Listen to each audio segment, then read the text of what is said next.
Inward strides with Savni. Ever wondered how to restore your energy and health after pandemic?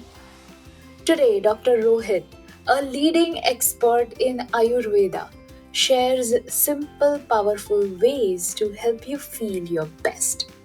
You definitely don't want to miss this. Let's dive in. Hello. Hi, Rohit. How are you doing? Good morning. I'm very nice. How are you? I'm doing well. Yeah, Yes. so I want to understand that you just moved to your new clinic space in November Hmm. 2021. How is the Yeah. transition been? So the place that I rented in the January of 2020, it was a rented place and it was a tough time because we were struck with a pandemic and everybody was under lockdown. So that was a difficult time. But then when I transitioned into the new setup, this new setup has been a little better, I would Mm, say, because the places have opened up, people have opened up, understanding of relationships has, grown because of the pandemic, mm, and understanding of people that, not just virtual, but meeting in person is very important. I'll tell you a short story. We had a team of group or a team of friends where we were together since our childhood. We were 34 of us. We had a big group. Since COVID-19, we have come down from 34 and we have gone down to 12. So most of my friends, passed away during the COVID. So the need of getting, friendships, the being in touch has definitely grown during these years. Yeah. mm. Oh, I'm so sorry to hear that. That must be a tough one to lose your friends. Hmm. Yeah, it was because they were friends who used to be there in during the thick and thin. So uh, losing them was a tough time. Yeah, being a doctor could not express a lot of things during my time because people used to say that you're a doctor, you cannot express a lot of things. If you break down, who's going to take care of us? Yeah. But then doctors are also people; they also have feelings.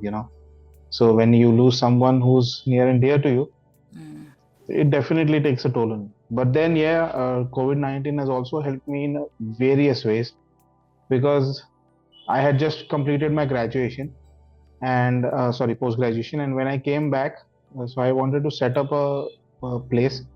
So because I'm a fourth generation Ayurvedic doctor, so everybody in my family is an Ayurvedic doctor.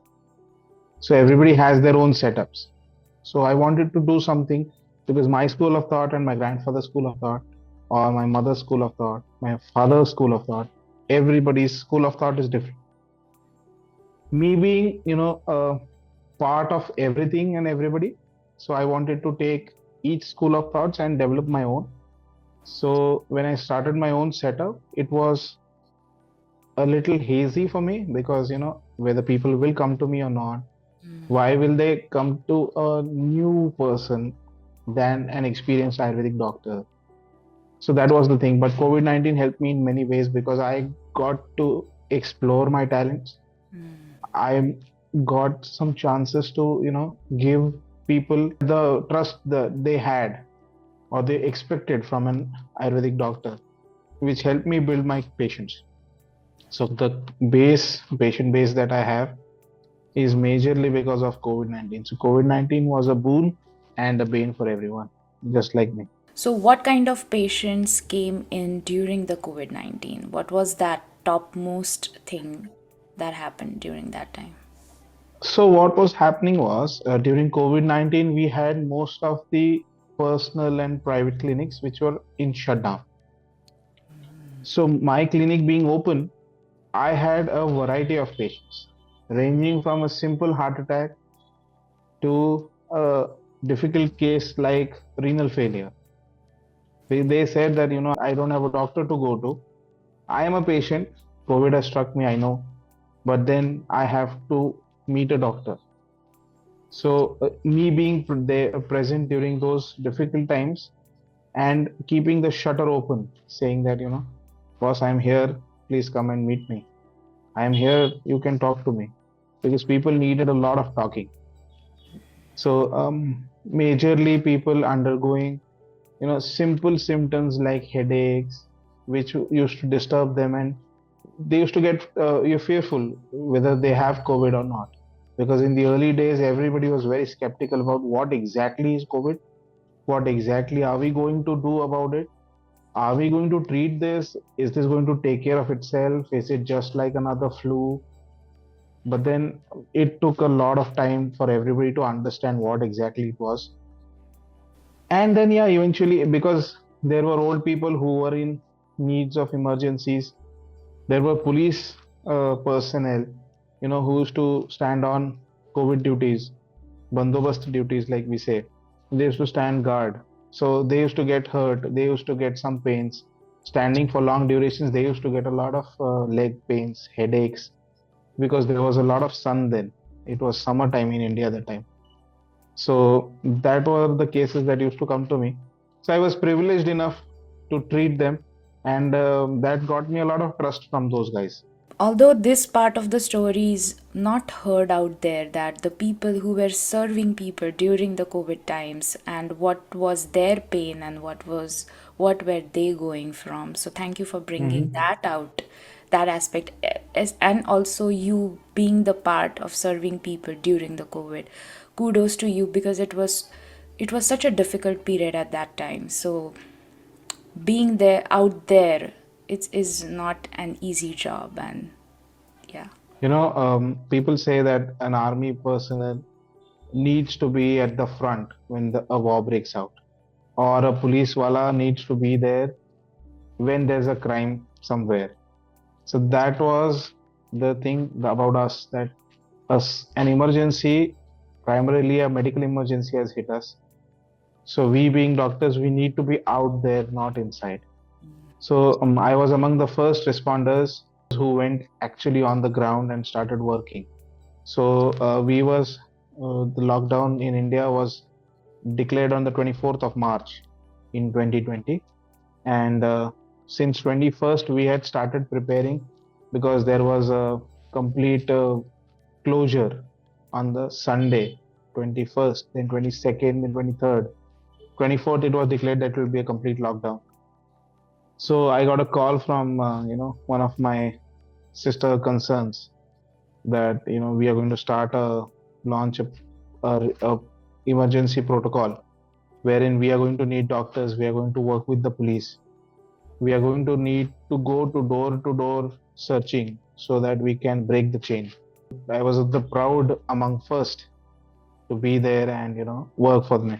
So you took up a topic saying that it was difficult times during these COVID-19. I'd like to tell you the first wave was much better, but during the second wave in India, we had a lot of deaths happening. So a lot of people used to give us a call saying, so and so has happened and this has happened. So could you just come and see whether the patient is there or not? Because everybody was very afraid that, if we touch that patient, it is going to cause some or the other effect to us. So in a week's period, when I was sitting in the clinic, in a week's period, I had calls of 75 different families giving me calls for, that some of their loved ones have passed away. So it was a depressing moment. But we could not show that depression to our families or to the patients because they were dependent on us. So it was a difficult time. But then difficult times make men harder. That is what they say. So that taught us a lot of things. So it's a joke that we use, in India, that the old ones say that we've seen emergency period of 1971. So there are a few people who say that we've seen the Kargil War of 1999. But I say that I've seen the emergency, the lockdowns, the war-like situation, everything during COVID-19. Yeah. Saying of emergency, I realized that the emergency, completely off topic, I'm going. There's a movie called Emergency that is, Yeah, Kangana I think Ranaut's that got new released. movie. Yeah. Yeah, no, it's going to get released this Friday. Okay. Okay. Did you watch it? No, it's going to come next Friday. Oh, oh, it's okay. I thought it got released. Anyway, coming back to our conversation. So, as you said, and as I have seen your work, you being a fourth generation Ayurvedic doctor, that is incredible. So, I would like to know, or if you could share a memorable moment from your early days, learning from your family. So, a lot of people say that these are Nepo kids, they're going to get what their fathers are, or, families are going to get. Or these are the privileged ones who are going to get the legacy of their grandfathers, their great grandfathers, their fathers. But I'll tell you a short, reality check. All the doctors, may it be privileged, may it be the fourth generation, 15th generation, when he sits in that chair as a doctor, he has to prove his own mettle. Because I'll tell you a short story how I had just completed my internship. I was a full fledged doctor now, ready to practice, all guns blazing. So I was sitting in one of my grandfather's clinics, and he was out for a seminar or something. So I was sitting there as the locum doctor. So I was next doctor who was ready and available there. So a regular patient, a very regular patient who has seen me since I was like this big. So that's how the families come to us. So that patient came in, and he just opened the door and he said, "Isn't sir there?" So I'm like, "No, he's gone out." And he just banged the door in front of me and he left. He's like, I'm like, hello, hello, I'm also a doctor. You could, consult with me. But then when I asked the, health assistants we have in the clinic, saying, ki, boss, usko, just ask him whether, what has happened exactly. So I asked him, we called him back and we said, sir is there inside. He says, he's not, sir. He's a baby. I've seen him since he was 3 months old. He's not a doctor for me. So we have to prove the mental. And now the very same patient, her son, her son-in-law, and her daughter-in-law, all the three of them come to me. Now her great-grandchild is also coming to me. Wow. So that is how we have to build the trust. So it's not like, you get everything served in a plate. It's not so. It is just the saying. You might get, yeah, it is true that, like some of the Bollywood stars say that you might get a break because of the name, but then the first movie is just the beginning. When the movie actually airs, it is the number of people you bring into the theater. So it is the number of people that I gain trust of is what I build as a doctor. So being the fourth generation, yeah, it was a fun time because since my very early days, since my childhood, I used to hear these things, somebody got hurt, somebody got stitched. My father is a surgeon, so he is an Ayurvedic plastic surgeon.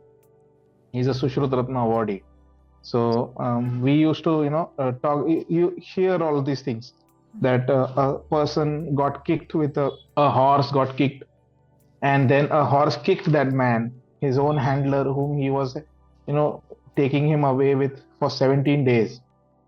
So that those kind of tales, or patients with, cancers or paraplegias or hemiplegias, various types of paralysis, such kind of patients we used to keep hearing. So we had some words, known to my ears when I went into the actual field of medicine. But then again, when I went there, hearing about things is different. The first day of my dissection, if you've seen the movie Munna Bhai MBBS, he's given the scalp and he says, "Open it." I'm very happy that you want to go ahead with the dissection and you're very keen on understanding what is there inside the body. This is the scalp. Open it. And I knew that a scalpel is used to open the body. How deep? How do you open it? I never knew. If you see that movie, he holds it like this, stabs him and opens up. So I have done the very same thing. The lecturer gave me the scalpel and he said, "Open the body because your father is a surgeon. You should know how to open this." Now, if I would have known, I would have never been to that school of medicine because. But then people don't understand that. So they say that fourth generation Ayurvedic doctor, you don't need to be taught. So that's not so. So it was a learning process. It was a curve. There were ups and downs because I was from an English medium school. So it was a bit difficult because all the syllabus that was taught was in Marathi, my native language. So it was very difficult for me to cope up with those words because simple words like difficult terminologies that were used in our subjects. A simple like Sharire Kriyantam Namam. That is Sharirane, whatever the body has created, the name is so and so. That is Sanskrit. That is easy. What I understand in English is easy. But the Marathi saying was शरीरामध्ये सांगितलेल्या असं असं. So it was a little difficult to understand because it was very new for me. I had learned So, Marathi as a subject. so I didn't knew that the syllabus is in Marathi, it's not in English. That's something new for me. So it's different. It's for English also. It's in Marathi also. But Yes. generally, it is taught in regional languages. Okay. So if someone global wants to learn, like, be Oh, into it is there. Ayurveda, English words are there. English textbooks are there. Nowadays, there are a lot of schools, so a lot of universities that teach you in English. But the irony of the situation was, I took a whole lot of time to get adjusted to Marathi, to write papers in Marathi, to read things in Marathi, to understand things in Marathi again. And when I went to my post graduation, all of the thing that was taught was either in Kannada or in English. No Marathi there. So I had to unlearn everything again, and I had to start learning again to write and understand in English. Because used to happen is you used to think in Marathi and write in English. So the sentence formations used to go bad. Previously, I used to think in English and write in Marathi. Again, the sentence formation used to go to a toss. So yeah, I've been through that, been there, done that. So but then that's a different thing. what was the main motivation to pursue Ayurveda at first place? So a very simple feeling that I have seen my grandfather talking to a patient saying that you are going through a condition which is not treatable or which has limitations in the modern line of treatment, the modern medicine, according to the modern therapies. So beyond a certain point, there's no therapy. That is what they say. In Ayurveda, we had good amount of therapies there which could be given to that patient and which could have been beneficial to that patient. So I had understood that. I had heard him when I was in my 12th standard. So I was just before in my college. So I was going to opt for which stream do I go to, whether I go for MBBS, do I go for BMS, do I go for veterinary surgeries or something of that sort. So that is when I heard my grandfather say that there is something that I can do which you may not be able to achieve in modern line of treatment. So that was my motivation to go there. Okay. And you have beautifully explained the vulnerability of any person or any, I would say, a doctor that is planning to be like, who has a legacy and who is getting into to pursue their dreams, but then what are the people expectations? You explained that beautifully, and thank you about being so vulnerable about your situation. Now, moving forward to, as this topic is about Ayurveda, I want to start. Can you help our listeners understand who are completely new to Ayurveda?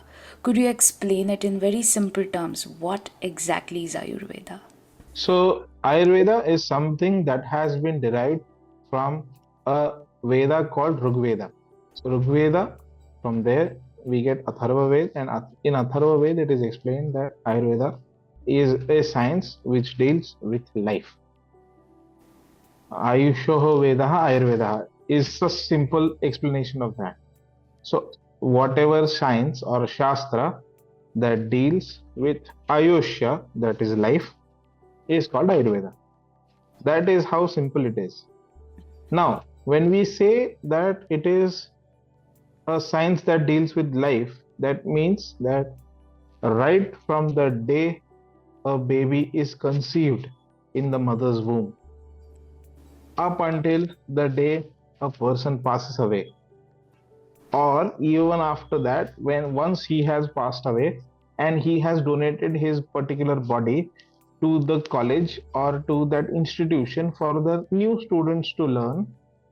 So how do you preserve, how do you protect, how do you develop, how do you nurture, how do you grow, and how do you help keep the health sane? That is what Ayurveda is. So, what are some of the, I would say, basics of like how people can understand? Okay, you explained what Ayurveda is, but then are there any principles that people should follow in their daily lifestyle from, let's say, from birth to the death, like simple principles? So in Ayurveda, there's a verse in Charak Samhita. Charak Samhita is one of the holy books of Ayurveda that we read as Bibles. They are the Bibles of Ayurveda. So basically, what we say is Samadosha Samagnischa Samadhatu Malakriyaha Prasanna Atma Indriya Manaha Swastha Iti Abhidhiyate. That is what it is said. So one should understand that a body should be having samadosha. Dosha is the three dosha, the three pillars that constitute a body. They are vata, pitta, and kapha. So these are the three pillars. Samadhatu. So there are various dhatus in the body. Dhatu meaning the various, again, the seven dhatus. Rasa, Rakta, Mausa, Meda, Asti, Majja, and Shukra. So all these samadosha, samadhatu, samagnischa. So the agni also has to be. Agni is the digestive power. That also has to be in a regulated quantity. It should not be too high. It should not be too low. So if a person feels hungry, if he's very hungry, he keeps eating, he keeps binging, then it is not good. A person does not eat for days together. That is also not good. He should have hunger. He should feel the urge of eating after specific intervals. That is called samagni. So samadosha, samagnisya, samadhatu. That is what I told you, and some malakriya. So sama malakriya. That is the after you have ingested the food, that food should be digested properly, it should be broken down easily, and then it should be used by the body and thrown away as the waste material. So samamala kriya. So mala also should be dealt with properly. Where all of this is there, then all the five senses, the indriyas, stay in balance. When once they are in balance, that is when we say that swastha iti abhidiyate. That person is called swastha. So if you listen to something which is called the definition of health according to the WHO, it is a state of physical, mental well-being, but which does not have a state of disease, is called health. So mental, physical, and emotional well-being, all these three should be there. This is what we say that prasanna, atma, indriya, and mana. If your mana and atma is prasanna, that is emotional as well as your psychological well-being is there, that is when you say that you are healthy. So that is the basic principle of Ayurveda. This wraps up the interesting and insightful part one of our conversation with Dr. Rohit. But this is just the beginning. Coming up next, we will dive into how gut health is the cornerstone of overall wellness, especially for the women. You definitely don't want to miss this. See you next time.